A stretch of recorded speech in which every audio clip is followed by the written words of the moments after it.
One of the chief, I guess, arguments against Christianity is the hiddenness of God.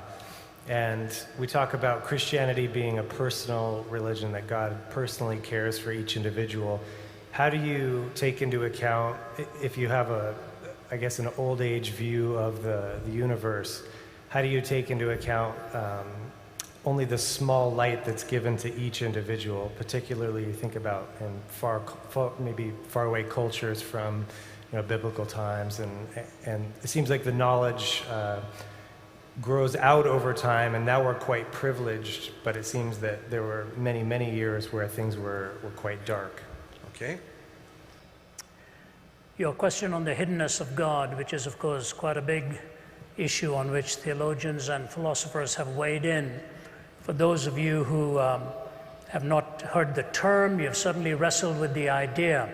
I remember getting a letter once from a young man in Washington who said, "Why has God made it so difficult to believe in him?" And what he was positioning was the fact that I don't just see him in some open and obvious ways that I would like to see him. And people sometimes when they raise these questions wonder whether Christian apologists don't think of these things, they don't struggle with these things, they don't wrestle with these things. We absolutely do. We absolutely do. But I want to give you 2 or 3 lines of approach on how to address this. Number one, that while you never have that sense where at every juncture and at every time you wanted God to show up in some obvious way, he has actually shown up in that obvious way. You never seem to have that as a very constant experience. You have just enough experience either in your life or from observing somebody else's where you see that only the supernatural, only God could have explained what it is that's happened in this instance. Let me give you a couple of illustrations of this.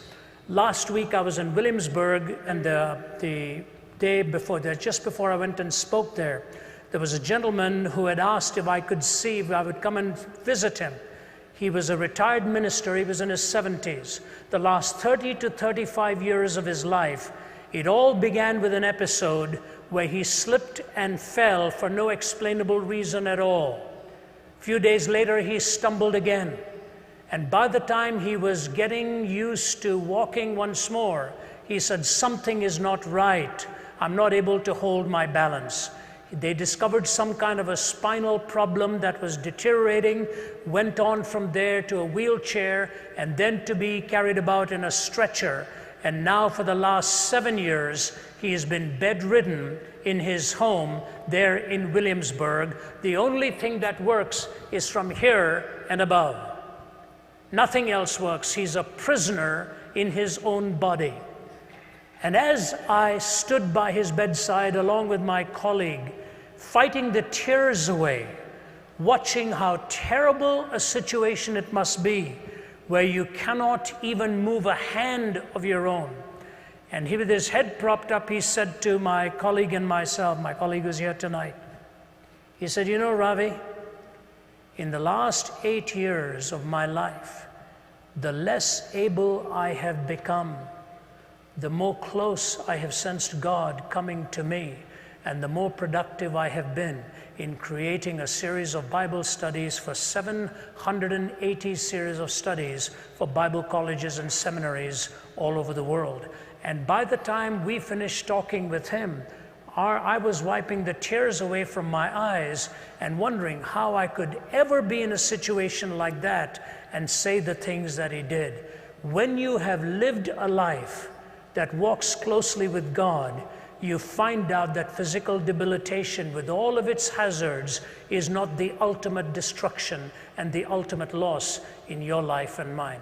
A woman who was totally disabled wrote, "He giveth more grace when the burdens grow greater. He sendeth more strength when the labors increase. To added affliction he addeth his mercy. To multiplied trials his multiplied peace.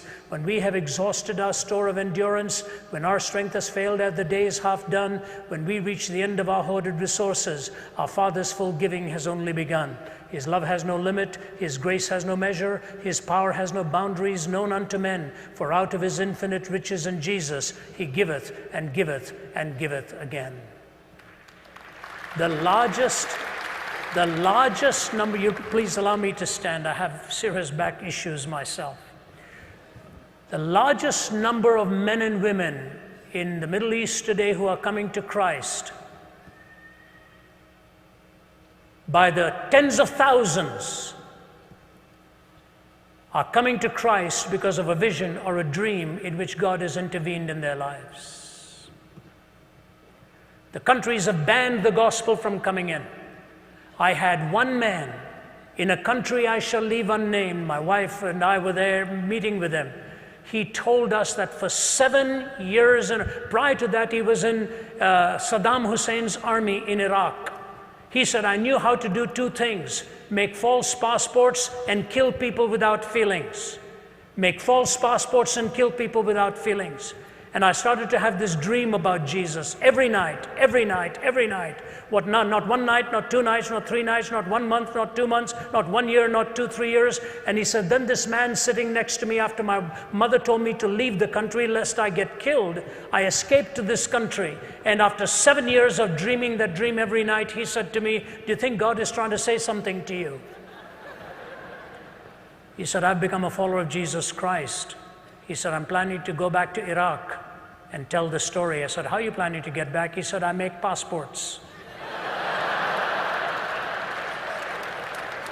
I said, don't even think of it. Ladies and gentlemen, for every one person whom I tell you God seems so hidden, I could tell you stories as I travel, how in enormous ways he will reveal himself to you. And the test I want to give you is this.